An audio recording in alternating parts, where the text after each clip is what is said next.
Bonjour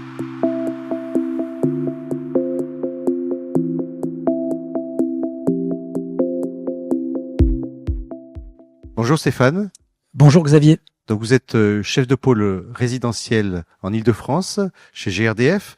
Alors on va parler optimisation du chauffage collectif ensemble. Vous avez une nouvelle offre. Et pourquoi est-ce que vous avez mis en place cette offre ? GRDF souhaite accompagner les copropriétés effectivement équipées d'un chauffage collectif pour réduire les consommations et faire des économies.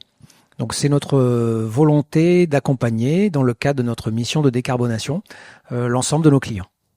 Et en particulier les copropriétés équipées d'un chauffage collectif. Oui. Alors je sais que vous avez accès aux compteurs et donc à des datas. C'est le point de départ de votre offre ? Absolument, c'est le point de départ. GRDF dispose des données de consommation des compteurs.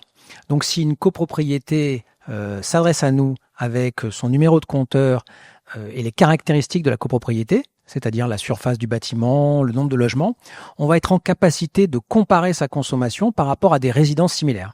Ainsi, on va voir si on est sur un standard de consommation ou si au contraire il y a une dérive et donc potentiellement une surconsommation. Voilà, donc s'il y a une surconsommation, une dérive, le copropriétaire se dit mais qu'est-ce que je vais pouvoir faire ? Donc il y a peut-être plusieurs leviers d'action là que vous pouvez nous conseiller. Oui, il y a 3 familles de leviers d'action. Des leviers d'optimisation au niveau de la chaufferie en elle-même, c'est-à-dire le réglage des équipements techniques qui la constituent. Donc on va régler le produit de combustion, les brûleurs, les débits d'eau dans les pompes, les différentes consignes et paramètres. Ensuite, il y a les réglages au niveau du réseau de distribution, celui qui amène le chauffage dans les appartements. Là, on va pouvoir faire un désembouage pour fluidifier ce réseau et améliorer son efficacité. Et on va pouvoir également faire un équilibrage, c'est-à-dire limiter les différences de température qui vont être délivrées d'un appartement à l'autre.